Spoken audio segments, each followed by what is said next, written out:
Buying a new car used to be a much simpler process. You either went for a premium brand and you got all the quality and a lot more equipment, or you went for a less premium brand and you saved a bit of money, but you put up with some slightly cheaper materials.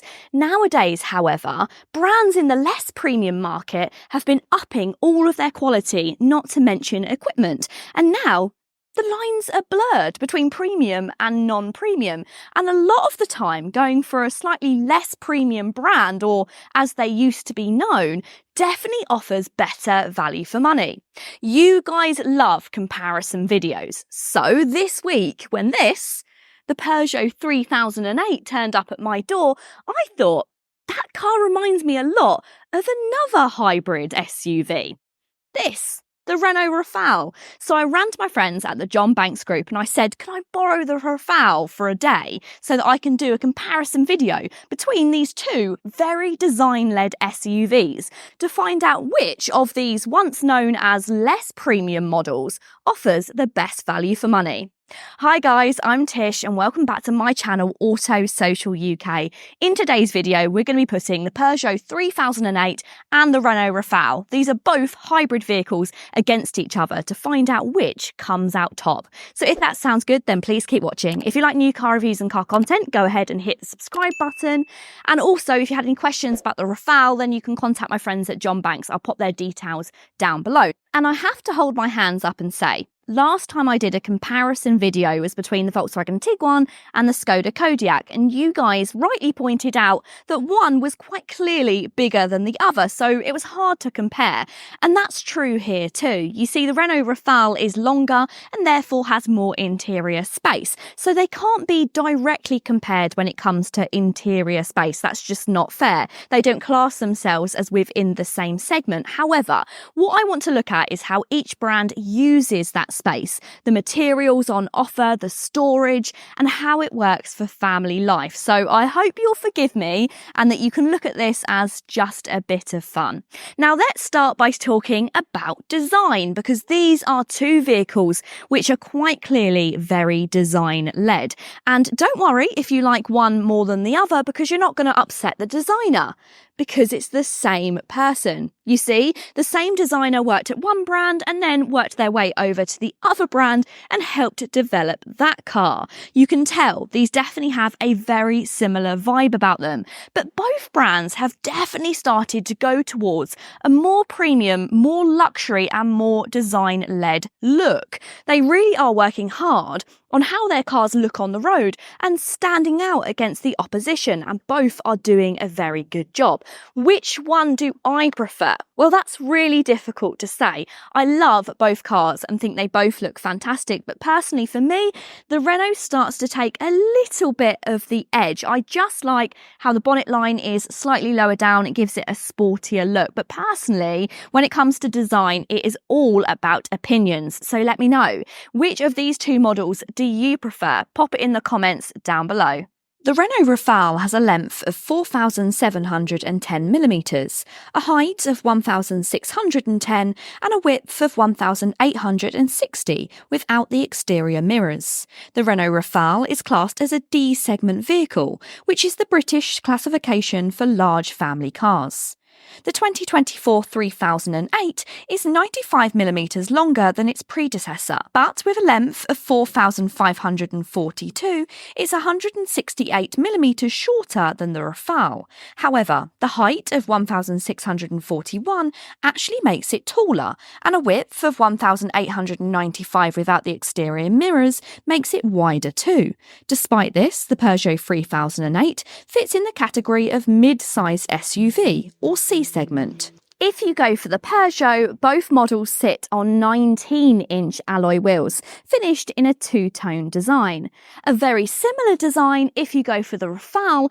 Both versions of this actually come with 20-inch alloy wheels, and I think that makes a big difference to ride quality, which I'll talk about a little bit later on. But in terms of design, I love both of these. They're so dynamic, there's lots going on. Sure, they could be a little bit busy, but once again, that's that possibly comes down to taste. But for me, with alloys, it's got to be the Peugeots. I love the Peugeot Shield, which sits in the middle and just blends out onto the alloys. I know they're very similar, but that means for me, the Peugeot just has the Renault tipped. But I suppose it's about time we take a look around the back of these cars. If you've watched my 3008 review, you'll know that I wasn't a huge fan of the rear design. And I have to say, it's the same with the Rafale. It feels like both of these models are just so dynamic around the front and have a real striking design. And then around the back, well, it feels a little bit like a compliance car. It's built for aerodynamics, which of course is good for fuel economy, but not exactly for design. Both boots finish off in a very raked, flat feature, and it doesn't always give it the most appealing look. The boot line of the Peugeot is much higher, and once again, I just think it makes it look a bit dumpy compared to the Rafale, which manages to look just a little bit more dynamic. But talking about aerodynamics, there are elements that I do quite like which comes with that, and that is these lovely spoilers on both of the models, which are finished in the roof colour. You've got the lovely tinted raked windows, which neither have a rear wiper, so they both lose points there, and then they each finish on a little bit of a spoiler on those boots as well. But let me know, maybe I'm being a bit mean. Do you like the rear designs of these cars? Let me know down below. Also, going for the slightly higher spec versions do give you gloss black elements on both of the cars, and I think this helps to give it a little bit of a sleeker look over using that darkened plastic. I do, however, quite like the contrasting chrome element that you get on the Peugeot. Every Renault Rafale comes with the same E-Tech full hybrid 200 engine. This combines a 1.2-litre petrol turbocharged engine with two electric motors, one 50 kilowatts and one smaller 25 kilowatts. There's also a 2 kilowatt-hour electric battery. You'll almost always set off in electric mode alone, and you'll actually continue to drive on electricity until you put your foot down and demand a bit more power, or the battery runs out. The engine and the hybrid system together produce 197 brake horsepower, and thanks to the instant electrically assisted power off of the line, the 0 to 62 hour time is just 8.9 seconds and feels rather brisk. The full hybrid Rafale that I'm driving will be followed by a plug-in hybrid version with four-wheel drive later on. It will have more power, 296 brake horsepower, and it will of course be quicker off of the mark and be able to go further on full electricity. All cars except the entry-level model, which hasn't arrived just yet, have a rear axle that can turn up to 5 degrees at low speeds. This feature helps to reduce the turning circle and makes the car more agile, achieving a turning circle of just 10.4 metres. That's similar to the Renault Clio. At speeds over 31 miles per hour, the rear axle follows the front axle's direction, enhancing stability during fast manoeuvres. The Rafale performs well at higher speeds, maintaining its path when accelerating through corners. It gives it a nice feeling of balance, which is actually somewhat familiar to the old Megane RS, but maybe that's just a little bit of a stretch. But despite all of this, the Rafale doesn't fully satisfy more enthusiastic drivers. Whilst the steering is quick and the chassis is flexible and predictable, which makes it easy to navigate around winding roads, it just lacks some of the engagement and excitement that passionate drivers seek. The steering just feels a bit too dull and sloppy to inspire spirited driving. Power in the Peugeot comes from a similar-sized 1.2-litre turbocharged petrol engine, but this time it's backed up by just one small electric motor.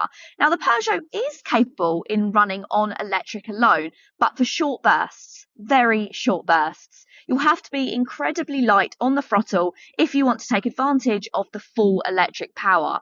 You get considerably less performance as well compared to the Renault due to the lack of electric motors. This equates to 136 horsepower from the petrol engine, coupled with just 22 horsepower from the electric motor, and in turn, the 0 to 62 hour sprint takes a leisurely 10.2 seconds. It certainly feels a lot harder to push the Peugeot on compared to the Renault, despite the Rafale actually suffering from a little delay from the gearbox at kickdown. It's nothing compared to what the 3008 suffers from. As we know, Unlike the Renault, the 3008 is available as a fully electric car as well as a plug-in, which will also be similar to follow later on. Full specification is not yet available of this, but we can speculate that it will match the 408, which means there'll be two power outputs. Both of these are behind the Renault. You get 180 or 225, and hopefully the range has been improved because the 408's 34 miles is behind many rivals and no doubt the Rafales as well. However, it's not all bad for Peugeot. Now, despite having no fancy rear-wheel steering like the Rafale, it's actually surprisingly light on its feet. The small Peugeot steering wheel might not be to everybody's taste, but it means that just small inputs are needed to give you some really direct steering. And it's anything but small, but it does manage to feel quite light on its feet, darting around country roads. Personally, despite the hesitation from the engine at times, when the Peugeot gets going, it feels a lot more eager to have fun than the Rafale. Inside of the two cars, it's another case of personal taste. The cabin of the Rafale is dominated by two 12-inch displays, one horizontal behind the driver and the other vertical in the middle. This higher specification Techno Esprit Alpine model is adorned in plush suede, contrast blue, red and white stitching with the odd appearance from chrome and gloss black. The cabin feels modern and smart with a touch of sportiness. The Peugeot favours one 21-inch panoramic curved display, with a smaller screen situated below this called the eye toggles, which include shortcuts to help navigate the systems. The 3008 uses light fabrics alongside many other fabrics and textures placed in sharp and dynamic shapes to create a futuristic and interesting cabin. When it comes to storage, this is something that the Renault does very well. It has a few gadgety items, which may at first seem like a bit of a gimmick, but actually they are quite user-friendly. Starting with this armrest, you do have a two-split folding armrest with plenty of storage inside. And then up front, you have a storage centre with two cup holders, two USB-C chargers, and a 12-volt charging point. But then you have this very interesting looking handle. Now this isn't the gear selector, this is to slide this centre console part forward, and then that reveals some additional storage space which can be hidden away. You also have some wireless charging that sits on top of this rather strange handled section. I'm undecided how I feel about this. It is a tiny bit gimmicky, but it feels quite nice to push forwards and backwards. My only issue with this is that Renault insist on putting so much behind the steering wheel. You've got your volume, your drive modes, and you've also got your gear selector. Whilst this isn't always a negative, when you're first getting used to the car, I have found myself sometimes reaching for this handle, thinking that it's a gear selector rather than using the gears behind the steering wheel. But I imagine that this is something that you'll learn very, very quickly. You also have some extra storage just up here on the ceiling. You actually have a mirror. By using this mirror, you can see clearly into the rear seats, which I think is super handy. I also love the fact that you've got felt-lined door cards, so any items inside of here shouldn't rattle around too much. Although, on this Esprit Alpine trim, they are finished in the rather garish blue. With this also being a left-hand adopted car, it means that also the Renault loses out on some storage space inside of the glove box. Unfortunately, the fuse box does sit on the left, but saying that, you still get a really decent level of storage. Overall, Renault have used this space really well. Taking a look around the cabin of the Peugeot 3008, it's clear that both French manufacturers have put a lot of time and thought into their storage solutions. Similar to the Rafale, inside of the 3008, there are lots of storage options, and I really like how this car is laid out. Very similar to the Rafale, you have the same armrest storage, which opens in a split folding design, and inside here you'll find tons of storage space and a little removable dish, which is great for holding things like change that you want to stay at the top of your storage bin. You've got 2 cup holders in front of this, and then just hidden under this almost wishbone style centre console, you'll find some opening large storage. This has all of your charging capabilities, and you can fit quite a few items inside of that. Your wireless charging this time is located just tucked underneath this second central screen, and I like this because it means that it's out of the way and away from the eyes of the driver. When you have your mobile phone right in the middle in the Rafale, it might seem handy, but it does mean that you are inclined to look at your phone. However, with the Peugeots, which is tucked under here, there's no temptation to take a look. Once again, with this being a French product, you are going to find quite a small glove box due to the fact that on the left-hand side, you'll find the fuse box. Now, this does seem quite a lot smaller than the one that they've managed to fit in the Rafale. You also do get some sunglass storage, just like in the Renault. However, this time you unfortunately don't have a little mirror to be able to see into the backseat passengers. The only other disappointing thing compared to the Renault is that the door cards aren't lined, so items inside the doors of the Peugeot might rattle around a little bit. But other than that, I think Peugeot have used their wonderful designs to make sure that they've got some really interesting storage solutions. As I mentioned at the start of the video, inside of this car is where it really has the Peugeot pinned, because there is enormous amounts of rear interior space. Even though it's got a sloping roofline, I've still got plenty of headroom, and I've got absolutely tons of legroom. And even if you needed even more, you can tuck your feet underneath the seat in front. It's really very, very spacious. You've also got a completely flat bench, so even sitting in the middle, there's tons of room. You could quite easily sit 3 people side by side in the back here. Amenities for rear seat passengers are very good. You've got 2 USB-C chargers, and you've also got some pockets on the backs of the seats as well. But storage is where the Renault Rafale definitely exceeds itself in the rear, because the Renault has a pull-down centre armrest, which is absolutely huge, and this serves a few purposes. It has some hidden away storage when you lift up this part here, with 2 more USB-C chargers, meaning you can charge 4 devices at once just in the rear. You've got 2 cup holders, but you've also got these fantastic little iPad or iPhone holders, which really do elevate this car above a lot of its competition, including the Peugeot.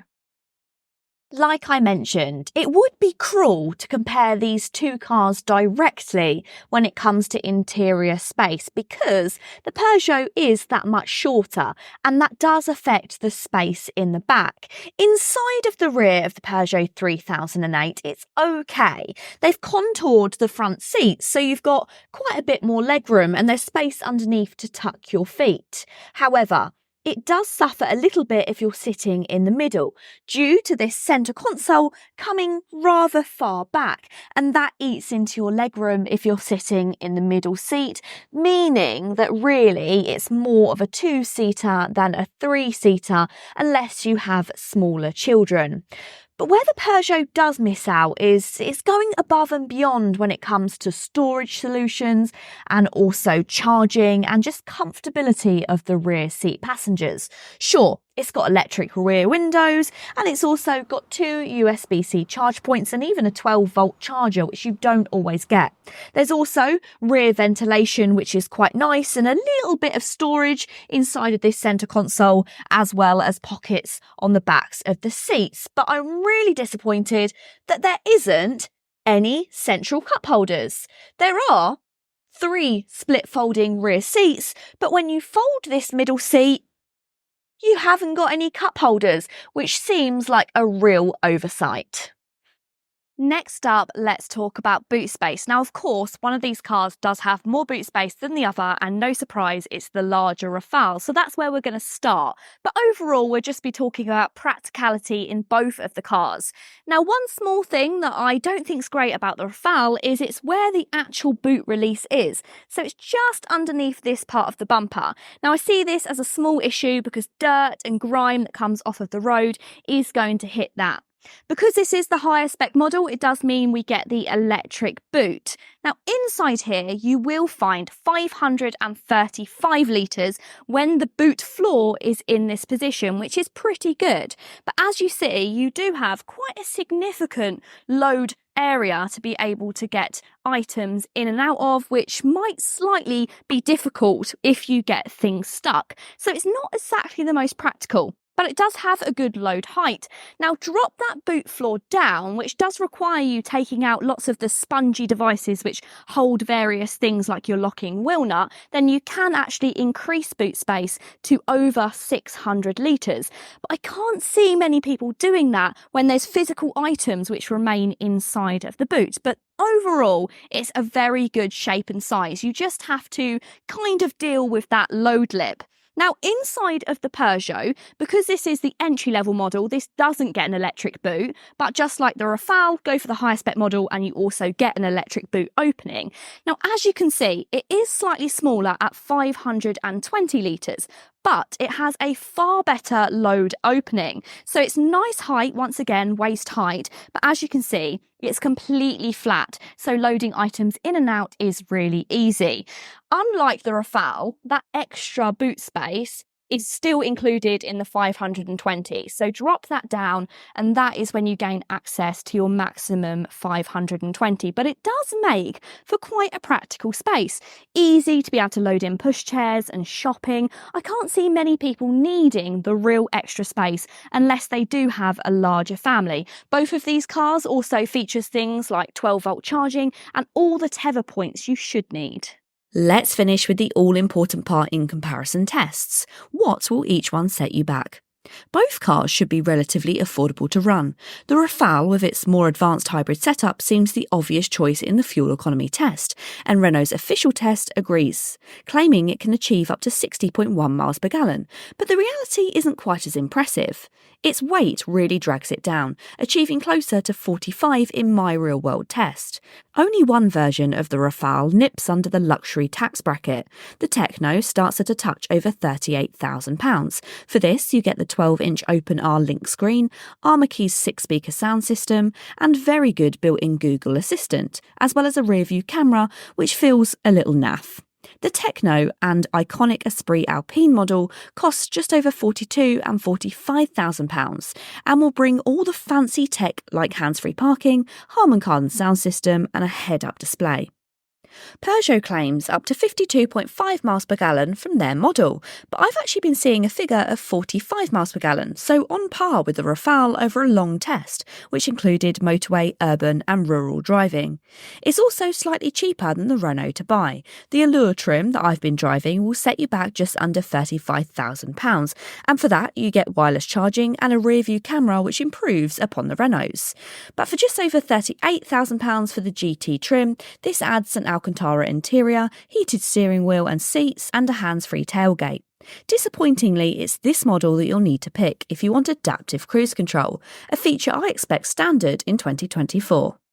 If I told you 10 years ago that I was trying to decide where to put the best part of £40,000 to a Renault or a Peugeot, you probably would have thought that I was going crazy. But nowadays, that's our reality. With prices of cars on the up, the quality and the amount of equipment on offer is also on the up, meaning that yes, we're paying more, but we are getting a better all-round product. But which of these two cars, the Rafale or the 3008, comes out on top? Well, I think that when it comes to interior equipment, practicality and engines, it's the Rafale that just has the Peugeot topped. That slightly larger engine with more ability to run in electric alone makes more sense for a hybrid. But let me know, which of these two cars do you prefer? Pop it in the comments down below. And if there's any other cars that you'd like to see me put head to head, let me know what those would be as well. I really hope you have enjoyed the video. If you have, go ahead and give it a big thumbs up. Want to see more? Hit the subscribe button. And if you did have any questions, queries, or if you wanted to test drive a Renault Rafale for yourself, then you can do that at the John Banks Group. I'll pop their details down below. Until next time, see you later.